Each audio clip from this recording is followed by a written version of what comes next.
Well, I'm Chris, and this is my Revo Big Block video part 2. So I made a video installing this engine, and it was one of the first RC projects I did because I had bought an RC lot from a race guy that had all these LRPs on his Slayers. This is what he ran, this was his competition, and he had this on a Slayer. So all I did was I neatened and tidied it up and put it on this Revo. And in the video I started it up, and a lot of people were like, that thing is gonna fly out. So I think I paid $50 for this Revo. No engine, it did have a transmission. I did a video on this transmission. Reverse is stripped on us. If you don't know about LRP engines, we're gonna talk about them so that you don't go through the headaches that I have. We're gonna look at the one on my Savage that just totally kicked my butt. They almost made me want to sell all my RC cars. I'm not even lying.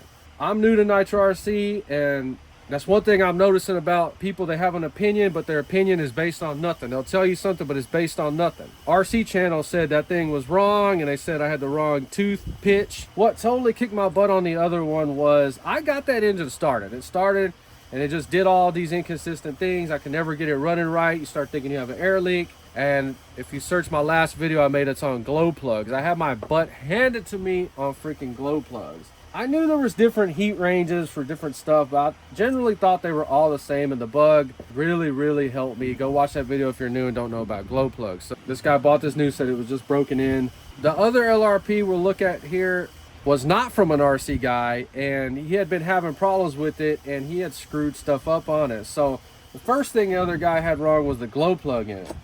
When you get into these like specific engines, or like developed engines, you have to put what they say to put on there. Let's go ahead and take this piece off because we're gonna have to use it to start the Savage. So the other guy had put any random plug in there, and he had taken the freaking little spacer out. Why he did that, I don't freaking know. Now it's a shim, and if you don't know about engines, a shim like that is all it takes to dramatically change the compression ratio of this engine. So it looks like a little head gasket or a washer. That thing is critical, and LRP is saying you have to have that in there.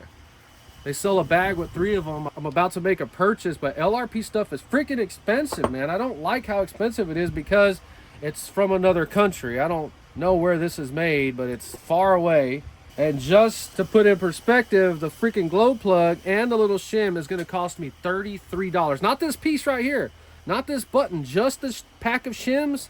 I think it has 3, and then the correct glow plug. So this guy has the correct glow plug, which it says in the book that the racers use the R5. I don't know if you can see that, but that's why this engine started right up. Because now why in the world did the guy with the Savage feel like he had to take that out and then put the wrong plug in there? And I really want to share that with you. I know that's common sense to people, but it wasn't to me, and no video I watched talked about that. So the other thing, they said, oh, you have the wrong pitch of teeth. Now I do know about that, and so that's something else I learned, that whenever you're turning them and they feel crunchy or screwed up, you do have the wrong pitch.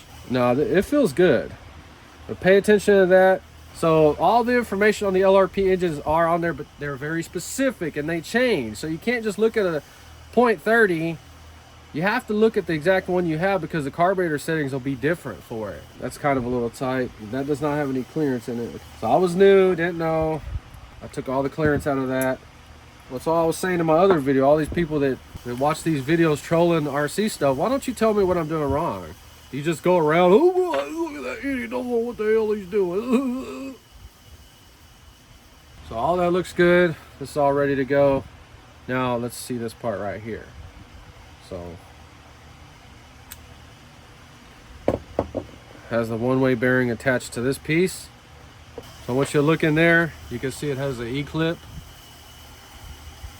But if you know that these come like this factory, please put that in the comments if you know, if you've seen this, because of course I've never seen this, but showing you that thing is not going to come out. And we can start this one with a socket. I guess we can put this back on now. Yeah, this RC lot right here that I got these screws from, man, I've been living off of these screws for a year. This is the guy's like 20-year collection of RC stuff.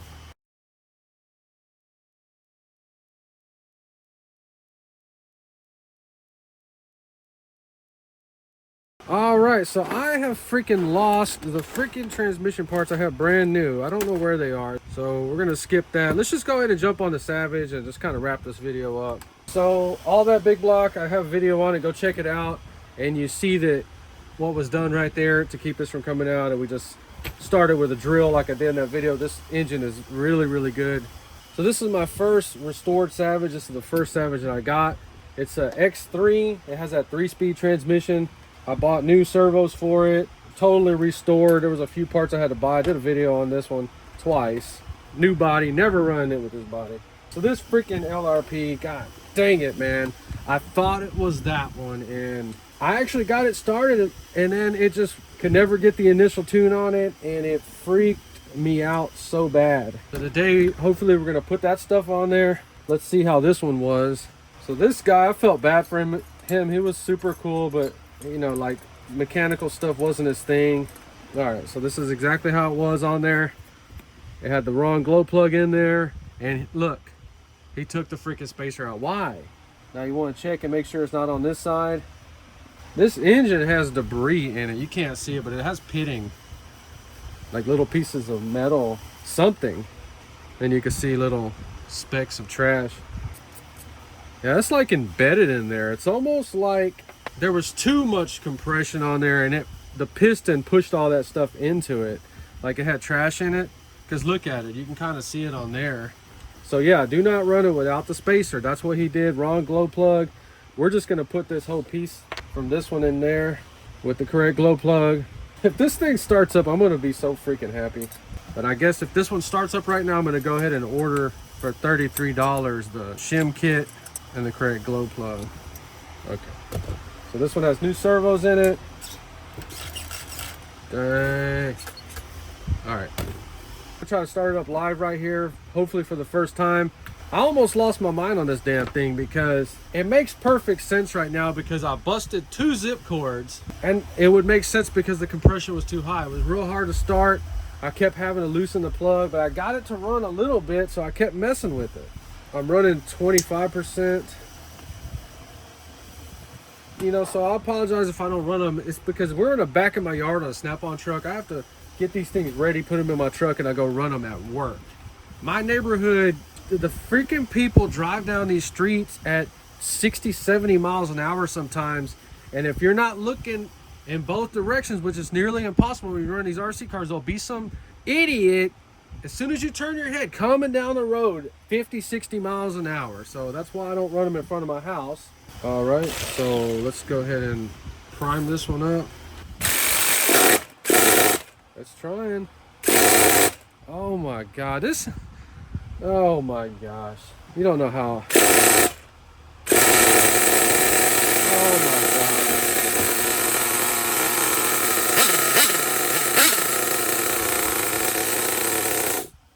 Oh my God, I can't explain how I feel right now. Oh, little poor spider, get out of there, bro. Get a little baby spider. Oh, I bet he's freaking out. Come here, dude.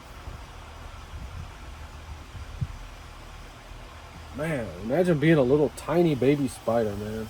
Like, he's so little, like, what would he even catch? He can't catch nothing. He's over there now. He's safe. It already sounds a Brazilian times better than it did before. Look at that.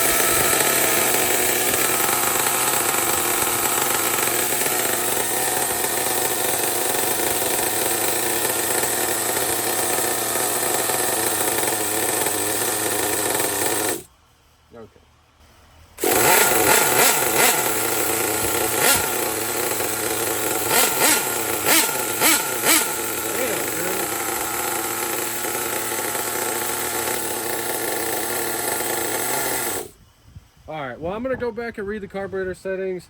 So far, I'm happy with it. I am so freaking happy, and I just want to share that with you on these LRP engines if you're having trouble with one that doesn't run.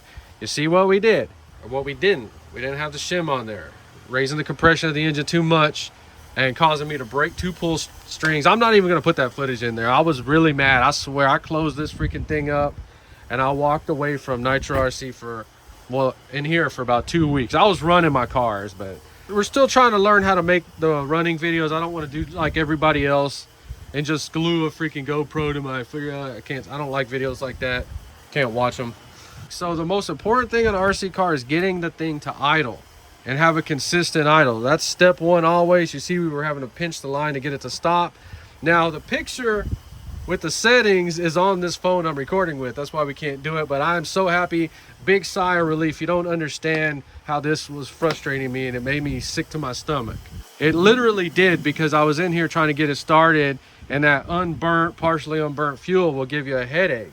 And I was also experimenting with this air conditioner in here. That's a bad idea. So always be in a well ventilated area, no questions asked. Open the garage door, it don't matter. This freaking nitro fuel, it will make you sick. And I swear I started getting like a sore throat. So I'm sure you guys already know that, but I'm just documenting my experience in this stuff. This thing is ready to go. We got the 3-speed. I didn't even know it was a 3-speed. I was watching Hybrid's video and he was showing one of these, and that's what the 3 little things are. So we are going to get it to hit all 3 speeds, no matter what it takes. When I start running this, you got to charge this up. I'm just really excited about this one. We're not going to run that body. Don't hate me. You'll see it with some trash body on it. So just showing you my little experience with LRP engines so you don't make the same mistakes. I am going to go ahead and order that stuff now that this one runs and idles. We still got to tune it up, but that's not a big deal. You'll see this one running as soon as possible, and you'll eventually see this one running with the LRP engine. So there you go. I'm happy. If you enjoyed this video, please like and subscribe, and thanks for watching.